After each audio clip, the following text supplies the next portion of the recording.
YouTube's algorithm is a strange thing. There is very little official information on what makes a video do good in the algorithm beyond obvious stuff, and even if there was, said algorithm's constantly evolving nature would mean that any strategies that develop would quickly become obsolete. From 2 years of experience, I can confidently say that there's exactly 2 things you need to be successful on YouTube: bare minimum competency, and more importantly, a ridiculous amount of luck.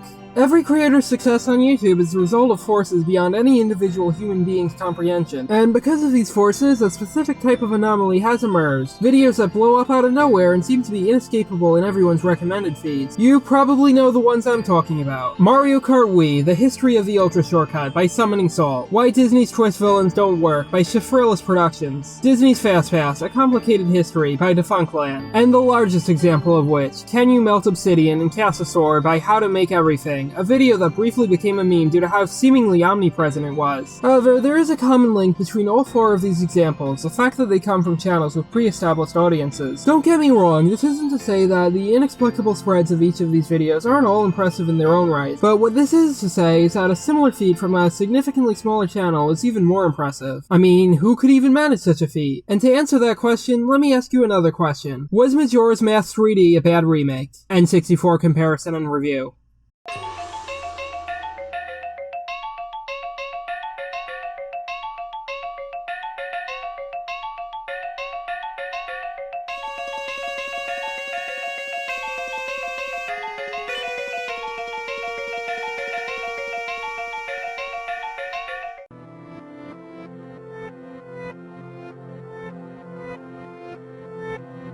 The Legend of Zelda Majora's Mask is a game with an interesting relationship with YouTube. From the get-go, gaming YouTubers built it up as this dark and edgy game that couldn't have possibly been rated E. But as cheesy as the "I can't believe this was rated E" shtick is in retrospect, there still is a sense of genuine appreciation for the game as a work of art. Keep in mind that this was before video essays and other analytical types of YouTube videos were really that common, so the early YouTube discussions of Majora's Mask were pretty advanced for their time. So in 2018, a year where analytical gaming content was more commonplace, it would be no surprise that Majora's Mask would be ripe for the picking. And the channel at the center point of this story is Nerrel. The first 3 videos on his channel were 2 showcases of an HD texture mod for Majora's Mask that he was working on and a demo of gyro controls on a 3DS emulator. But on August 22nd, 2018, Nerrel would release his first scripted video, a comparison between the N64 and 3DS versions of Majora's Mask. There's something I feel the need to clarify about this video though. It has a fair bit of backlash against it from fans of the remake, and I'm not here to comment on whether or not Nerrel's claims about said remake are true. I've never touched the 3DS remake, and all my experience with Majora's Mask has been through the Virtual Console port specifically. As such, I wouldn't be the best judge of comparison for this topic. Just felt this was something I should specifically address in case people were wondering about this. So let's move on. With all things considered, Nerrel's Majora's Mask 3D video could have easily gone down as just another video essay from a smaller channel, but there was something peculiar about this video in particular. You see, for whatever reason, this one video became seemingly inescapable in basically every YouTube user's recommended feed. If you were on YouTube in late 2018 or most of 2019, you were going to see that face. The video gained a great deal of infamy in a short amount of time, becoming the subject of various jokes. However, since a lot of the evidence for the video's perceived omnipresence is anecdotal, it's hard to gauge the exact extent of its spread. And my attempts at finding more concrete evidence have come up short. At first, I sent an email to Nerrel himself and asked him for analytical data, but then days went by without a response and I realized that there might be a teeny tiny chance that relying on an email address called Nerrel spam folder isn't exactly the brightest idea. So it was then that I was forced to break out the old reliable Wayback Machine. Wayback Machine is a resource that can be used to find historical snapshots of websites, and as you might have guessed, it comes in handy for someone like me who makes terminally online video documentaries.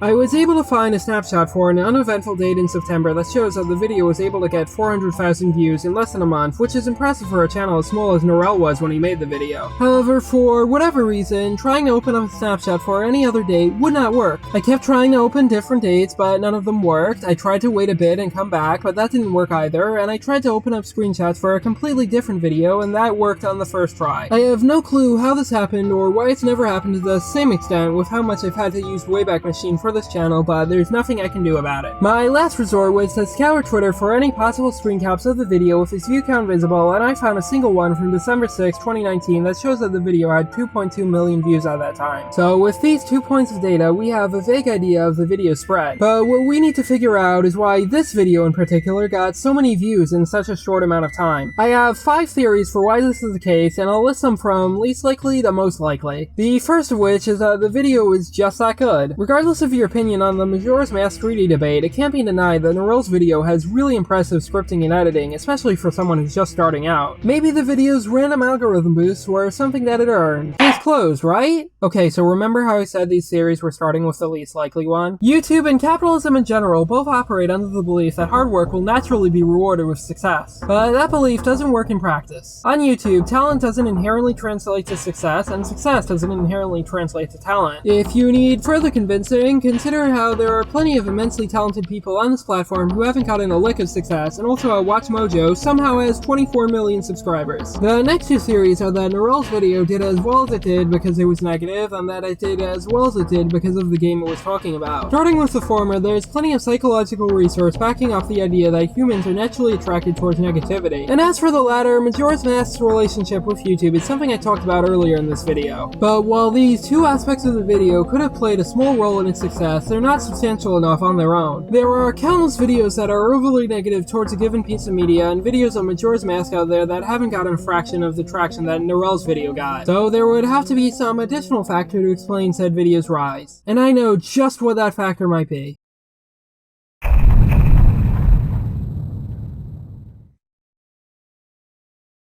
With all the discussion of the spread of the Majora's Mask 3D video, there is one thing that keeps popping up: the thumbnail. Nerrel took the iconic Majora's Mask moon and replaced the face with that of beloved character Glup Shido from the Return of the Jedi extended cut dance scene. This ties into 2 major points from the video: the changes made to the moon in the 3D remake, and the general idea of creators not understanding the appeal of their own creation, just like George Lucas didn't while creating the extended cut. And when this edit of the moon is combined with the aggressive purple color scheme of the surrounding details, the resulting thumbnail is sure to attract a few eyeballs. There's a lot of people who have expressed feelings of disgust towards the thumbnail and other similar negative impressions. But you know what they say, all publicity is good publicity. Even if someone sees the thumbnail and thinks it looks bad, it still did its job. It caught that person's attention, and as such, they would be more likely to click on the video, at least in comparison to similar videos. However, we still have one theory left. And what exactly is that theory, you may ask? Luck. The video just got lucky. That's how YouTube works. Please note that none of these factors are mutually exclusive, and all 5 of them must have had some role in the spread of Nerrel's video, no matter how small. But while the combination of all these factors could explain the video's algorithmic success, they don't explain why it was so seemingly ubiquitous in everyone's YouTube feeds. While the ridiculous growth of the Majora's Mask 3D video is impressive, it's not unprecedented. There's plenty of videos with the same degree of traction as the Majora's Mask 3D video that aren't as seemingly ubiquitous. Yet that's the key word, seemingly. With all the evidence I have found, I fully believe that the Majora's Mask 3D video's relentless assault on everyone's recommendations is exaggerated. Don't get me wrong though, it did frequently appear in people's recommended feeds. But guess what? Every video that gets 1 million views in a relatively short span of time frequently appears in people's recommended feeds. Yes, the true answer to this mystery is confirmation bias. To better explain what I mean, let's compare Nerrel's Majora's Mask 3D video to a video that's similar to it in many regards: Mish Koz's Mario 64 Iceberg video, also known as the video that started the Iceberg video trend. The similarities between these videos should be clear to anyone familiar with them. Both videos fall into the umbrella of analytical gaming content. Both of them have a similar audience by virtue of talking about popular N64 Nintendo games with a deep history on YouTube, and most importantly, both videos miraculously received over 1 million views in a short time span despite coming from channels that were small at the time of release. But there's one key difference. The Majora's Mask video is remembered as an individual video that never left people's YouTube feeds. In contrast, the Mario 64 video is remembered as part of the broader Iceberg trend where multiple videos in the genre would constantly appear in said feeds. A big part, mind you, but still just a part nonetheless. And if you're wondering the reason for this, it's actually something I mentioned before, the Majora's Mask video's thumbnail. While the Mario 64 Iceberg thumbnail could have stood out when it was new, it started to blend in as more and more Iceberg videos came into existence. On the other hand, no matter what genre of YouTube you could try to classify Nerrel's Majora's Mask video into, its thumbnail would still stand out. In fact, the Mario 64 Iceberg video most likely appeared in more recommendation sections since it got a larger amount of views in a shorter amount of time. However, because the Majora's Mask 3D video's thumbnail is more immediately noticeable, you're more likely to remember it as the one that constantly appears in your recommended feed, even if there are videos that likely had more appearances in said feed that you don't remember as such. Once again, this is simply confirmation bias at work.